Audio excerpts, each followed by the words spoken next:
دنیا میں ہر انسان آیا ہے جانے کے لیے، کوئی مستقل رہنے کے لیے نہیں آیا۔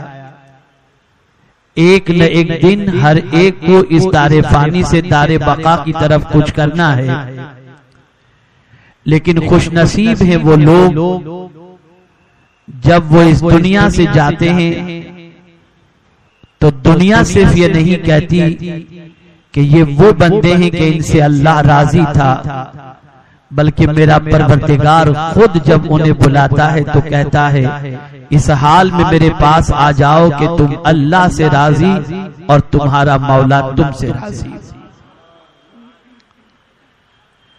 میرے پیارے آقا صلی اللہ علیہ وسلم کے پیارے دیوانوں، بہت سارے لوگ زندگی تو بڑی اچھی طریقے سے گزارتے ہیں، لیکن ان کا وقت رخصت ممکن ہے کہ صحیح نہ ہو، لیکن میرے پیارے آقا صلی اللہ علیہ وسلم کے پیارے دیوانوں، یہ بات ذہن میں محفوظ کر لیں کہ انسان کا سارا معاملہ اس کے خاتمے پر ہے، جس کا خاتمہ ایمان پر اچھی حالت میں ہوا وہ اس دنیا سے کامیاب اور کامران ہو کر کے لوٹا۔ میرے پیارے آقا صلی اللہ تعالی علیہ وسلم کے پیارے دیوانوں، دنیا میں زندگی گزارنے والے انسان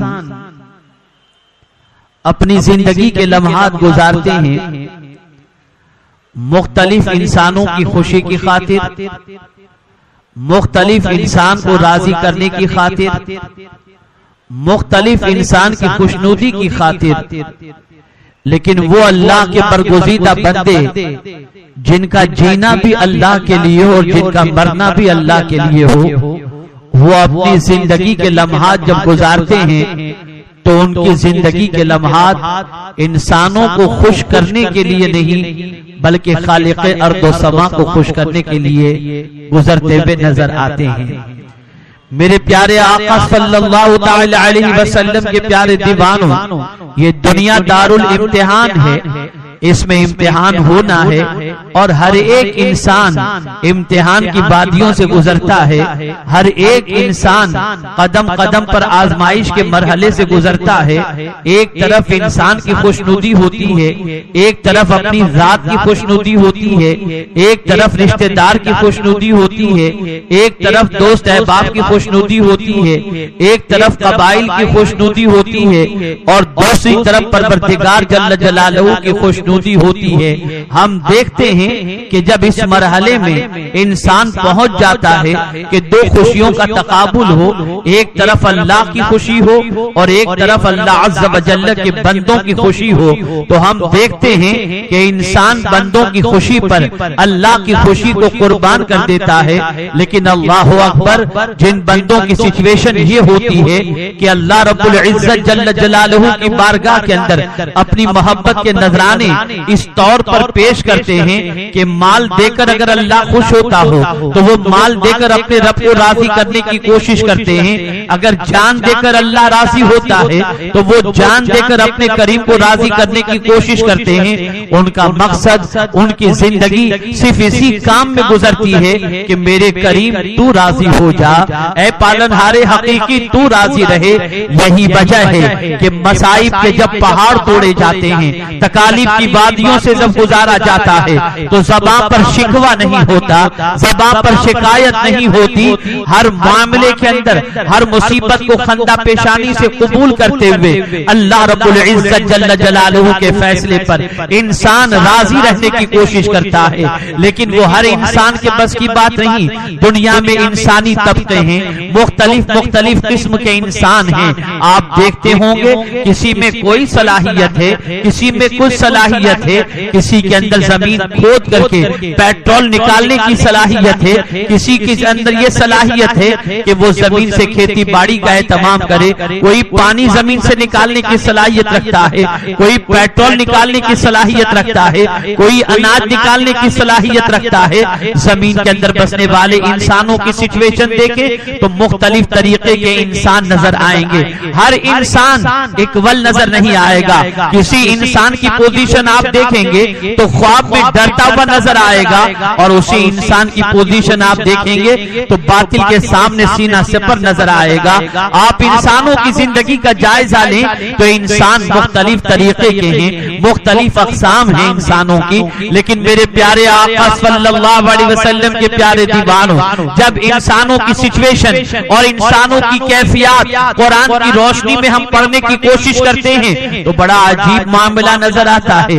انسان کو جب مصیبت پہنچتی ہے, اذا مسہ الشر جزوعا, جب انہیں مصیبت پہنچتی ہے تو شور مچاتے ہیں. وَإِذَا مَسَّهُ الْخَيْرُ مَنُوعًا, لیکن جب بھلائی پہنچتی ہے تو وہ اپنے ہاتھوں کو روک لیتے ہیں. اللہ اکبر. انسان کی یہ کیفیت آپ دیکھیں گے, بہت سارے انسان زمین کے اوپر آپ کو نظر آئیں گے. ان کی مختلف قسمیں ہیں, مختلف حیثیت ہے, مختلف معاملات ہیں. لیکن میرے پیارے آقا صلی اللہ تعالی علیہ وسلم کے پیارے دیوانوں, زمین پر اللہ کے کچھ ایسے بندے بھی ہیں جن کی زندگی کا عالم بڑا نرالا ہے. وہ ہر مصیبت کو جھیلنے کے لیے تیار ہوتے ہیں, ہر تکالیف کے مقابلے کے لیے تیار ہوتے ہیں. لیکن ان کی نظر نہ تکلیفوں پر ہوتی ہے نہ مصیبتوں پر ہوتی ہے. وہ اگر تلاش کرتے ہیں تو ایک ہی چیز کو, اور وہ ہے اللہ عز و جل کی خوشی. وہ کسی بھی حال میں میسر ہو جائے, کسی بھی طریقے سے میسر ہو جائے. آئیے اسی کو میں آپ کو سمجھاؤں. کربلا کے سانحے کو سمجھو, کربلا کے معاملات کو سمجھو. مجھ سے پیشتر آپ کو پانی کے حوالے سے بتایا گیا کہ 7 محرم سے پانی بند کر دیا گیا. کیا میں آپ سے سوال پوچھنا چاہتا ہوں, امام حسین اگر چاہتے تو پانی کے چشمے جاری نہ ہو جاتے؟ میں آپ کو بتاؤں, تاریخ اٹھا کر کے دیکھو, قرآن کے اوراق الٹ کر کے دیکھو. اللہ اکبر. میرے پیارے آقا صلی اللہ تعالی علیہ وسلم کے پیارے دیوانوں, حضرت اسماعیل علیہ السلام کو جب بے آب و گیا وادی کے اندر ماں نے چھوڑا, حضرت ابراہیم علیہ السلام نے چھوڑا, اور ماں نے جب کعبہ شریف کے طرف, کعبہ شریف کے قریب حضرت اسماعیل علیہ السلام کو چھوڑ کر ماں جب پانی کی تلاش میں دوڑی تو حضرت اسماعیل علیہ السلام نے اپنی ایڑیاں رگڑی, مولا نے پانی کا چشمہ جاری فرما دیا. اللہ اکبر. اور اس وقت پانی کو دیکھنے کے بعد, پانی کی فراوانی کو دیکھنے کے بعد حضرت ہاجرہ نے جب کہا تھا زمزم رک جا رک جا, پانی وہیں رک گیا. آپ سے میں پوچھنا چاہتا ہوں, حضرت اسماعیل کو پانی کی ضرورت تھی, انہوں نے ایڑیاں رگڑی. اسی طریقے سے آپ دیکھیں حضرت موسیٰ کلیم اللہ علیہ السلام جب پانی کی ضرورت پیش آتی ہے تو اپنی قوم کے لیے, پانی کے لیے فَانْفَجَرَتْ مِنْهُ اثْنَتَا عَشْرَةَ عَيْنًا, آپ جب پتھر پر عصا مارتے ہیں تو اللہ پانی کے 12 چشمے جاری کر دیتا ہے. پتہ چلا پانی کی ضرورت تھی تو عصا مارا گیا, پانی کے چشمے جاری ہو گئے. اسماعیل علیہ السلام نے ایڑیاں رگڑی, پانی جاری ہو گیا. ایوب علیہ السلام بیمار تھے. اللہ اکبر. آپ کی شفایابی کے لیے پروردگار نے ارشاد فرمایا, اور کل برجلی کا ہاذا مغتسل بارد و شراب, اپنے پیر کی ٹھوکر مارو. اللہ اکبر. جو پانی نکلے اسے پیو اور اپنے بدن پر ڈال دو. اللہ اکبر. حضرت ایوب علیہ السلام نے ٹھوکر ماری اور اس کے بعد پانی نکلا, اس پانی کو آپ نے پیا اور اس سے غسل کیا, اللہ نے شفا عطا فرما دی.